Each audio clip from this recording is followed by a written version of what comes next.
So Balakrishna మాటలు ఒకంత వ్యంగ్యంగా చెప్పడాన్ని తాను టీవీ ఛానల్స్ లో ప్రత్యక్ష ప్రసారం ద్వారా చూశాను అని చెప్తున్నారు చిరంజీవి.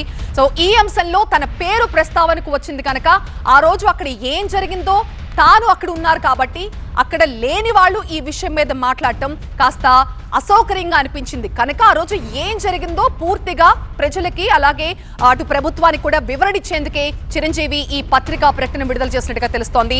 రాష్ట్రంలో అప్పుడు వైఎస్ జగన్మోహన్ రెడ్డి గారి ప్రభుత్వం ఉన్నప్పుడు తెలుగు సినీ పరిశ్రమకు చెందిన కొంతమంది నిర్మాతలు అలాగే దర్శకులు ఫిలిం ఛాంబర్ ప్రతినిధులు కూడా చిరంజీవి దగ్గరికి వచ్చి సినిమా నిర్మాణ వ్యయం పెరుగుతున్న దృష్ట్యా సినిమా టికెట్ల ధరల పెంపుదల గురించి ఏపీ ప్రభుత్వంతో మాట్లాడితే బాగుంటుందని అందుకు చిరంజీవిని చొరవ తీసుకోవాలని కోరినట్లుగా చిరంజీవి ఈ పత్రికా ప్రకటనలో చెప్పారు.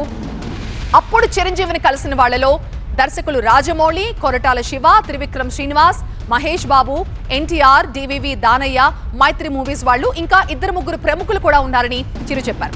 వాళ్ళ సూచనల మేరకు నేను అప్పటి రాష్ట్ర సినిమాటోగ్రఫీ మినిస్టర్ శ్రీ పేర్ని నాని గారితో ఫోన్లో మాట్లాడాను. టిక్కెట్ల ధరల విషయంలో మంత్రి గారితో మాట్లాడి చెప్తారని ఆయన నాతో చెప్పారు. ఆ తర్వాత ఒక రోజు మంత్రి గారు ఫోన్ చేసి ముఖ్యమంత్రి గారు ముందు మీతో 1-to-1 కలుస్తారని చెప్పారు, లంచ్ కూడా ఆహ్వానించారంటే ఒక డేట్ కూడా ఇచ్చారని చెప్పారు. ముఖ్యమంత్రి గారి ఆహ్వానం మేరకే నేను ఆయన నివాసానికి వెళ్లానని చెప్తున్నారు.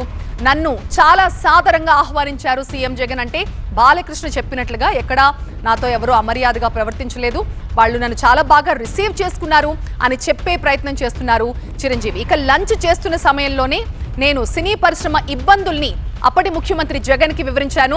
ఇండస్ట్రీకి మీకు మధ్య గ్యాప్ ఉందని అందరూ అనుకుంటున్నారు కాబట్టి సో అలాంటి ఉద్దేశాలు ఎవరికీ లేవు, అందరూ ఒకసారి కలుద్దామని నేను సీఎంని అడిగానని చెప్పారు. ఆ తర్వాత కొన్ని రోజులకి మళ్ళీ నాకు పేర్ని నాని గారి నుంచి ఫోన్ వచ్చింది. సో కొంతమందిని వస్తే గనక ముఖ్యమంత్రి గారితో కల్పిస్తానని పేర్ని నాని చెప్పినట్లుగా చిరంజీవి ఈ పత్రికా ప్రకటనలో పేర్కొన్నారు.